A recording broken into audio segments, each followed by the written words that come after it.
время я бы мог дать, наверное, уроки, как Нурлан Байгильда, как выиграть тендера.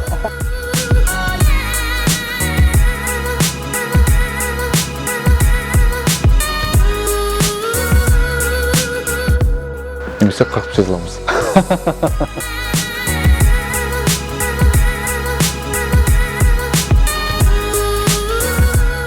Жена сказала, давай займемся обувью. Все женщины же любят обувь.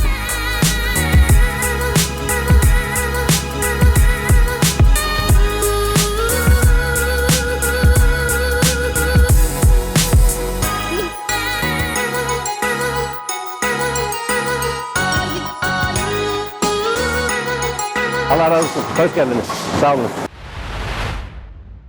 Ассалаумағалейкум достар, бүгін кәсіпкер жолы арнасында бұрын соңды болмаған шығарылым болады. Себебі екі бірдей компания өзіміздің отандық өндіруші компания. Бірі отандық Эвашуиз компаниясы Азамат Габдуллинмен сұхбаттассақ, екіншісі Сул компаниясының атқарушы директоры Толқын ханыммен сұхбаттасамыз. Олар қалай бизнесін бастады, дамытты білетін боламыз. Ендеше кеттік.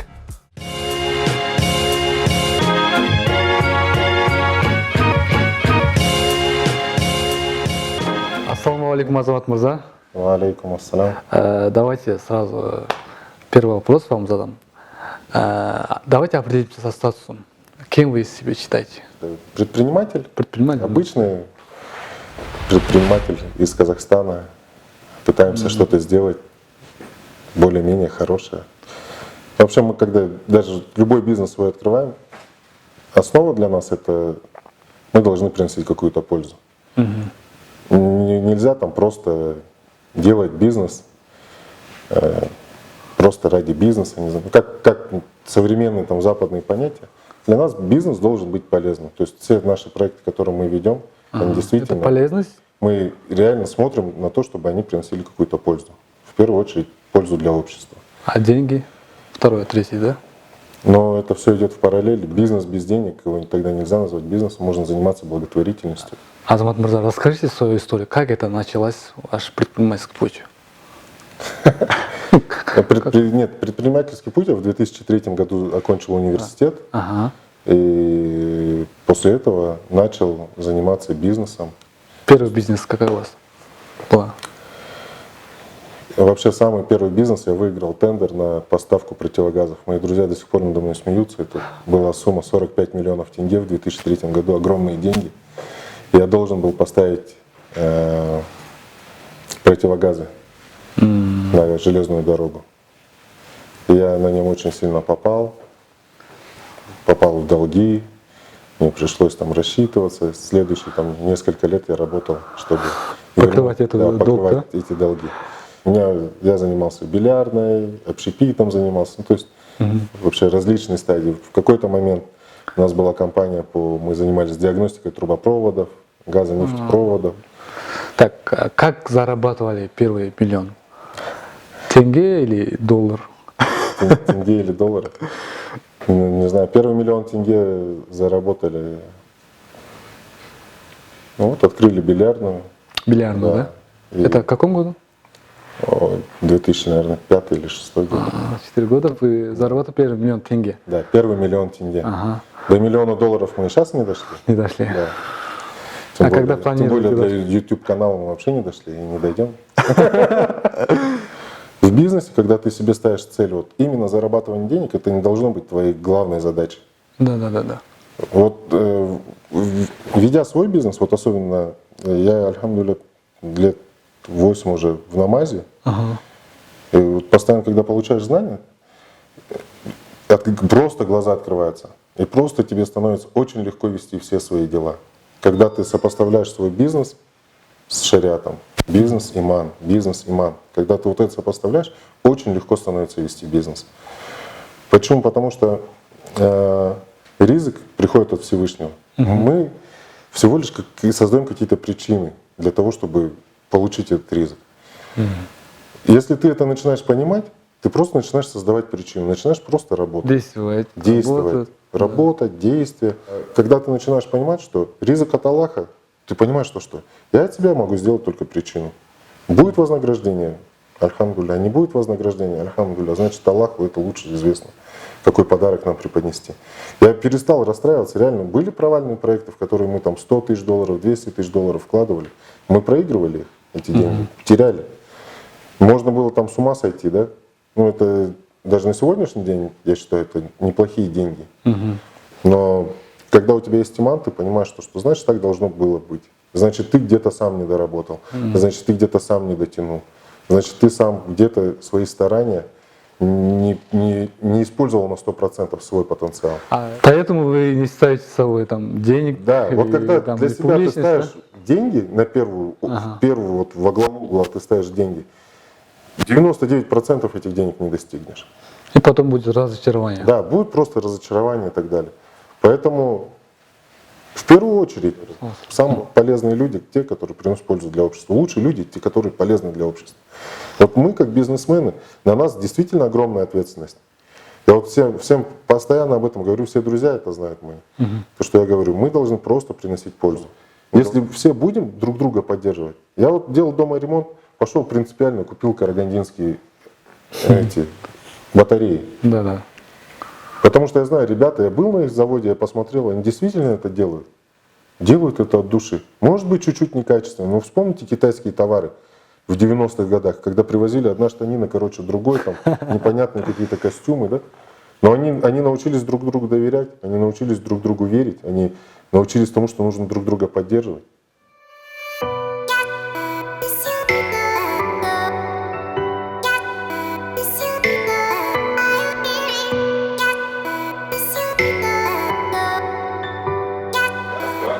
Толқын ханым, көңіл күйіңіз қалай? Жақсы ма? Тамаша. Тамаша. Сізге ең бірінші сұрақ, осы сұлу компаниясы атқарушы директорсыз. Жалпы сұлу бренді қалай құрылды? Тарихын айтып бересіз ба? Сұлу сабынның өндірушісі Теуа Далплент деген компания.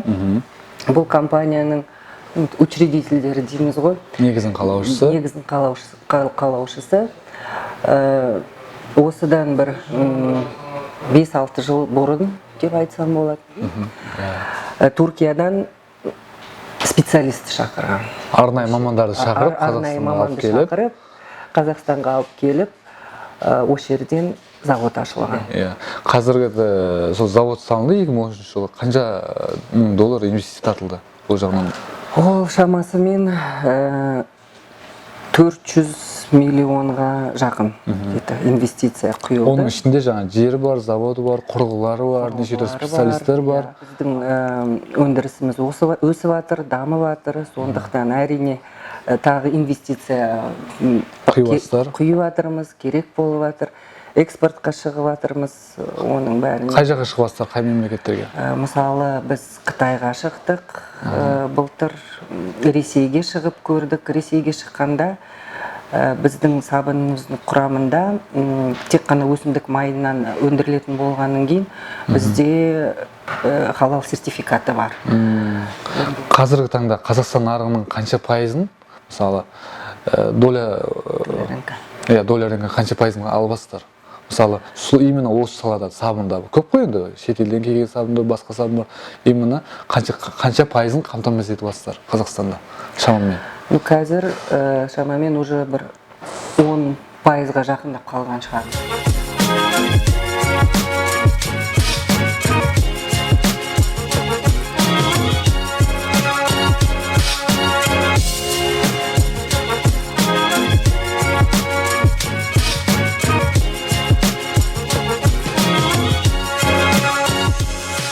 Я что-то заметил в Инстаграме, вы ближе к благотворительности.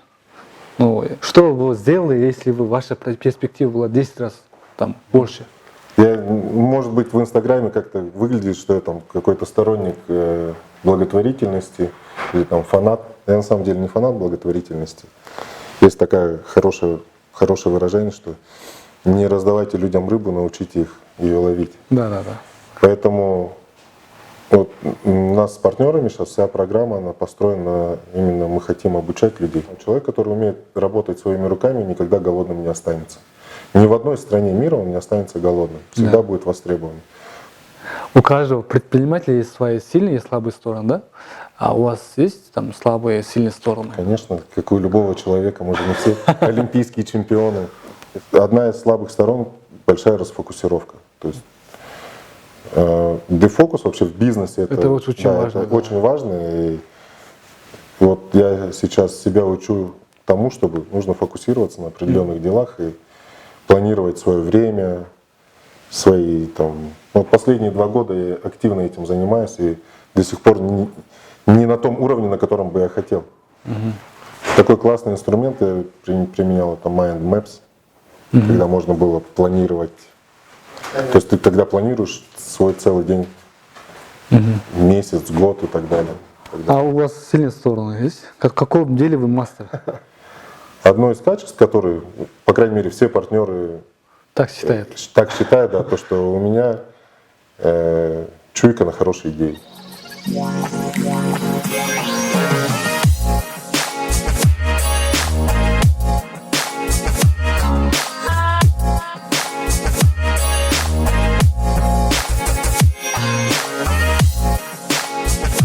Қадірмен достар, біз сұлу брендінің заводына келіп қалдық. Қазір осы жерде тұрып, қалай өндіріп жатыр, қалай сабынды шығарып жатқанын сіздерге таныстыратын боламыз.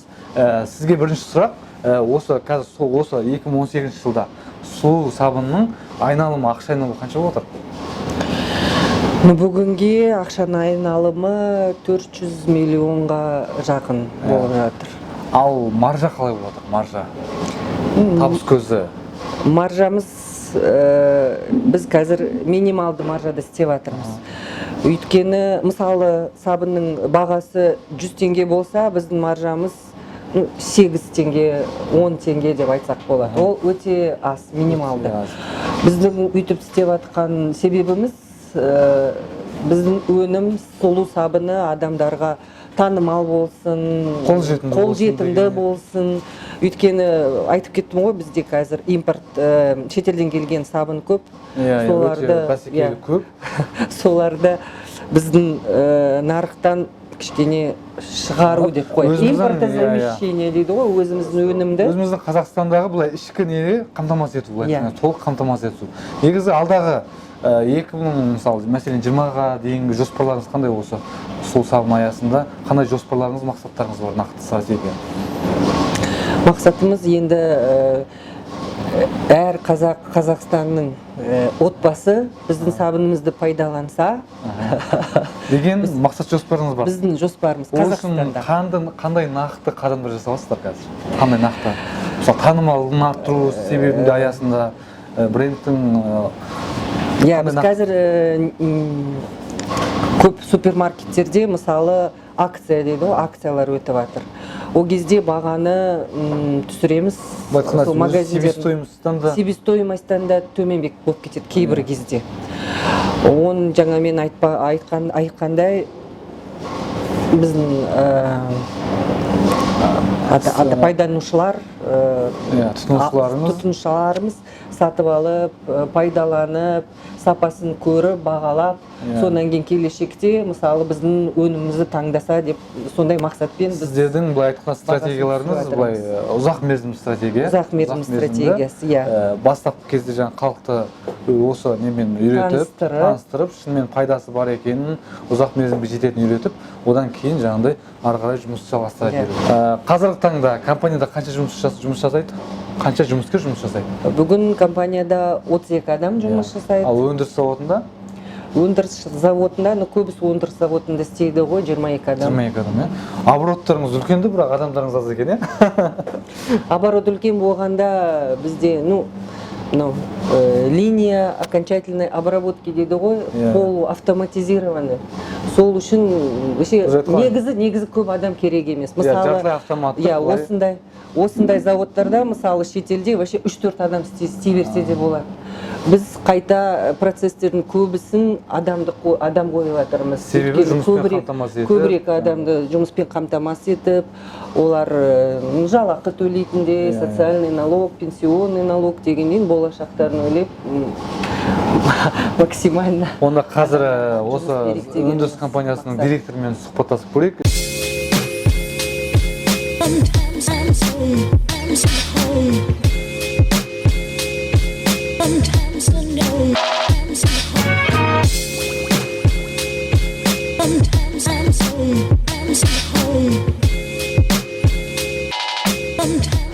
Азамат Мырза, что вас мотивирует, когда вам грустно? Мне нравится вообще гулять пешком и слушать аудиокниги. Я вот, бывают такие моменты в жизни, наверное, любого человека, спады, там. спады какие-то, просто эмоциональный спад. В этот момент вот я иду, выхожу. Книга, которая изменила вашу жизнь. Есть такой книга? Да, есть такая книга, называется, помимо Корана священного, это «7 навыков высокоэффективных людей» Стивен Кови, да. Что вы посоветовали 20-летнему с высоты пройденному пути? Вот 5 вещей. Первое, это, как я говорил, ризык, он предопределен Аллахом, и не нужно напрягаться по этому поводу. Все, что тебе предписано, ты все это получишь. И квартиру, и машину. Если предопределен дом на Канарах, получишь и дом на Канарах. Каким путем, это выбирает сам человек. Халяль или харам, да? Можно идти воровать, убивать, а можно честно работать и зарабатывать. А второе? Второе, нужно всегда помнить, что жизнь непременно закончится, и когда-то мы предстанем и будем отвечать за все наши дела, поэтому жить эту жизнь надо честно и всегда оставаться порядочным человеком, в какой бы ситуации ты ни находился. Вот эта порядочность, это и есть твои инвестиции. Когда тебе люди доверяют, когда они верят, когда они знают, что ты порядочный человек, когда ты отвечаешь за свои слова, и твои слова с твоими делами не расходятся. Совпадает, да? Да. Третье, это то, что дела за тебя никто не сделает. Каждый человек должен сам свои дела делать. Поэтому всегда будь деятельным, просто нужно именно стремиться к тому, что просыпаешься, делай свои дела, будь производительным. Я вот как-то прочитал, что такое производительность, это все то, что приближает тебя к цели. То есть каждый день свой выстраивая, будь производительным. Понимай то, что это дело ты делаешь, оно производительное или непроизводительное. Оно тебя приведет в конечном итоге к цели или не приведет. Четвертое, люби своих родителей. Никогда. Родители, как говорится, родители не всегда правы, но они всегда твои родители. И довольство родителей, довольство Аллаха. А без этого человек никуда, он ничто просто. Поэтому всегда нужно к своим родителям относиться с огромным уважением и делать все для того, чтобы родители были довольны. Я думаю, если первые 3 правила ты будешь выполнять, родители всегда будут тобой довольны. Так что... И последнее, пятое. Пятое, пусть останется в секрете до следующей беседы. Когда вы уже будете большой производство. Когда вот эти 20-летние ребята, если они посмотрят, поймут, вырастут, и потом они сами ответят на этот вопрос.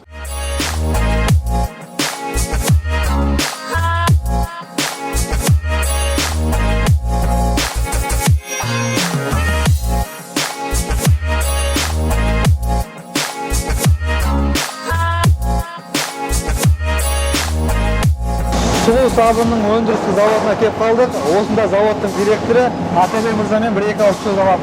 Атабек мырза, ассалаумағалейкум. Алейкум, хош келдіңіз. Қалай, жұмыстарыңыз қалай болып жатыр? Elhamdülillah. Қазіргі таңда күнделікті қанша тонна, қанша килограмм сабын өндіріп жатсыздар? Ya biz günde 3 ton ve 7 ton arasında ortaca 5 ton günde sabun жасаймыз. Ал сабынға қосатын қоспалар бар, әртүрлі қоспалар, түрелер бар.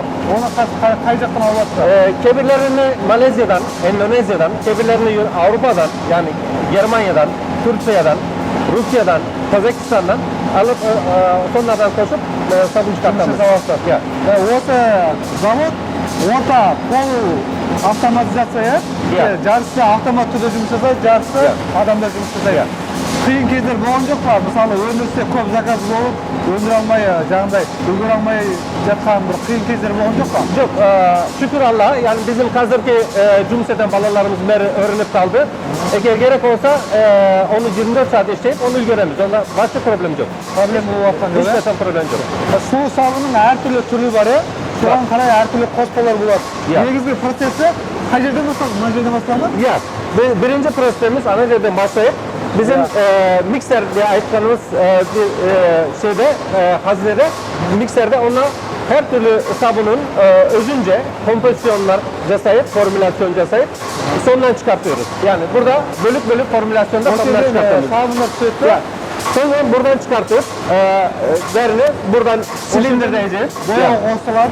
Deri ana yerde kosulap, boyası, krask, söngen esansı, kalgan gliserini bunlar ana жерде koşulur.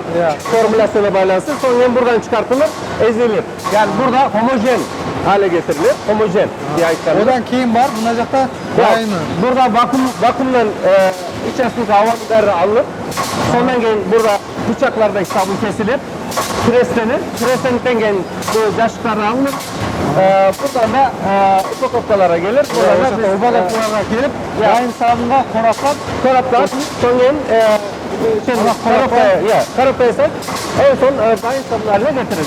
Осындай палеттерге koyduktan кейін жинайып, сонан кейін қай жерге барacaksa biz сырттатын zonlarında arını koyamız. Көп рахмет, алдағы сіздерге сәттілік тілеймін, саудаларыңыз көп болсын. Çok rahmet. Allah razı olsun. Hoş geldiniz.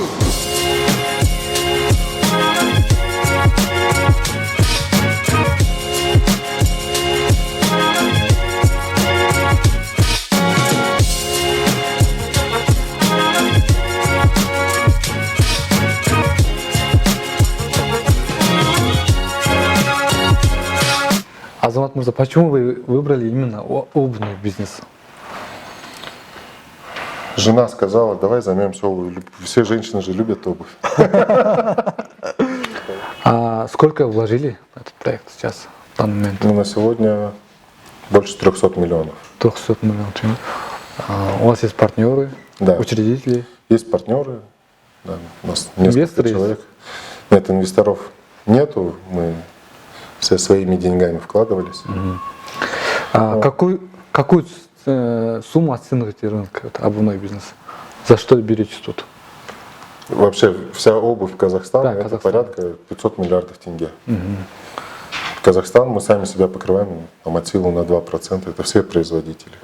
У нас невероятное преимущество вот перед любыми странами, если вот просто прям глобально смотреть, подошву мы можем делать сами, то есть сырье у нас свое есть.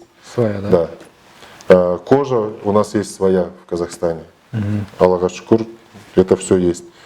Там металлы какие-то. Вот это же мы все покупаем там с той же с Турции, а металлы не берут у нас. Уже за год существования компании у вас были факапы? Факапы? Да. Конечно, как без них. Ну, какие большие факапы были? Самый большой факап был то, что мы не успели на весенне-летнюю коллекцию. То есть мы... Во-первых, первый факап был то, что мы не знали, что нужно делать коллекции. Это был самый первый. И мы шили все подряд, то, что попадалось на глаза. Все-таки нужно разрабатывать коллекцию, определенные линейки. И вот чтобы это была такая более стабилизированная работа. В день сколько продаете пары? Большая часть B2B продаем. B2B, да? Да. И ну, в целом где-то 25-30 миллионов В месяц? в месяц. Сколько маржа? 15-20%, может быть, в лучшем случае. В лучшем Это в рознице там, В данный момент у вас в компании сколько человек работает? около 50 человек в этой компании. Азамат Мурза, блиц вопрос.